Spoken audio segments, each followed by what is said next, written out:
कोई रहता नहीं वहां, लेकिन लाइट डिम पर मार रही है। मगरिब के बाद वो लड़का जिसने पंखे से लटक के खुदकुशी की थी लोगों की नजर में, वो और एक औरत वो छत पे टहल रहे हैं अहमद। वो कभी छत पे नजर आ रहे हैं, वो औरत कभी दरवाजे के गेट पे नजर आ रही है, वो लड़का कभी ऊपर अकेला खड़ा हुआ नीचे देखकर हंस रहा है।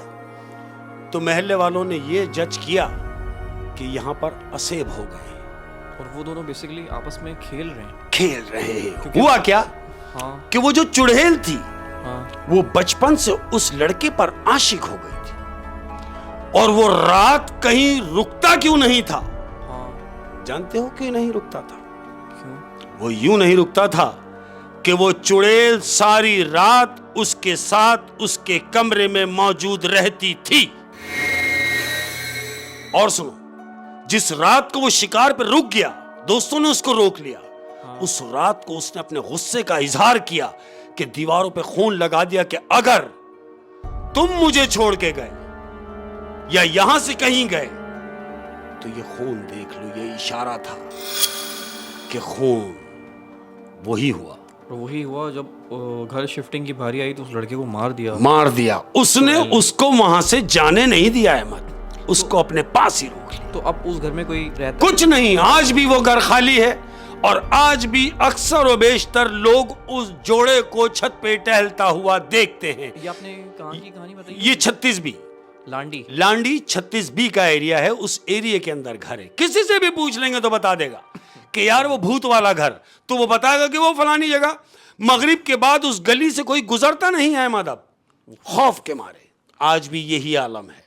लांडी 36B की बात कर रहा हूं। अल्लाह पाक हर एक को अपने हिफ्ज़-ओ-मान में रखे। आमीन आमीन। ये भूत चुड़ैल हाँ जी, बुरे जिन्नात से अल्लाह बचाए, अच्छे जिन्नात भी होते हैं बिल्कुल ऐसे ही, लेकिन इस तरीके वाले जिन्नात से लेकिन बचाए। ये चीजें अगर आशिक हो जाए ना अहमद, तो मतलब ऐसा ही है कि फिर जान देनी पड़ती है। और इनसे बचने का मेरा ख्याल एक ही सॉल्यूशन है कि इंसान पाक रहे। बिल्कुल जरूरी है कि पाक साफ रहेंगे तो मैं समझता हूं कि बहुत सारी चीजों से दूर रहेंगे। लेकिन पाक साफ रहना कैसे था? वो बच्चा बज़ाहिर महल्ले की नजर में, अपने माँ बाप की नजर में, अपने दोस्तों की नजर में बहुत, और नो डाउट वो था भी ऐसा सादतमंद बच्चा, लेकिन उसे क्या मालूम कि उसके साथ क्या हो रहा है। झपेटे में आ गया बेसिकली। बिल्कुल ऐसे ही। अल्लाह पाक रहम करे शेख साहब। और बड़ी इंटरेस्टिंग स्टोरी थी, और ये है कि अब इस उम्मीद पे आपको हम छोड़ रहे हैं कि अगली दफ़ा आप जल्दी आएंगे इंशाल्लाह। मैं तो हमेशा से यही कहता हूँ कि अपना घर छोड़ के जाने का किसका दिल करता है, और जहाँ मैं बैठता हूँ, जहाँ मैं बैठा हूँ, ये मेरा घर है, और मेरे घर के वो तमाम लोग अपना बहुत ज़्यादा ख्याल रखें यार। और एक बात हमेशा याद रखें, अपना दस्तरखान वसी रखें। क्या बात, जब आप दस्तरखान वसी रखेंगे तो मुझे ये कहने की ज़रूरत ही नहीं है यार कि सुभान अल्लाह सुभान अल्लाह। एक बात याद आ गई। देखो, ये प्यार करने वालों की नज़र है, और इतनी सी बात है मगर कितनी बड़ी बात है। गंदुम का दाना देखा है अहमद? गंदुम का दाना, जो गंदुम का दाना होता है उसके बीच में एक लकीर पड़ी हुई है अहमद। हाँ, 2 हिस्सों में होता है। 2 हिस्सों में होता है। जो वो ज्वाइंट होता है तो उसके बीच में एक लकीर है। तो वो लकीर किस बात का इशारा कर रही है? किस बात का? हाय हाय, वो लकीर इस बात का इशारा कर रही है कि आधा तेरा है और आधा तूने किसी को देना है। ओए होए होए, बहुत बड़ी बात कर दी आपने, और बहुत अच्छा एक मैसेज दे दिया। क्या बात। अपना बहुत ज़्यादा ख्याल रखिएगा, और मैं कहूँ कि दुआओं में याद रखिएगा। तो हमारा रिश्ता ऐसा है कि हम रहें ना रहें, मगर हमारी दुआओं का सिलसिला रहना चाहिए। मैं आपके लिए दुआएं करूं, आप हमारे लिए दुआएं करें। मौला करीम सबको खुश खुर्रम रखे। अस्सलाम वालेकुम। अल्लाह हाफिज़।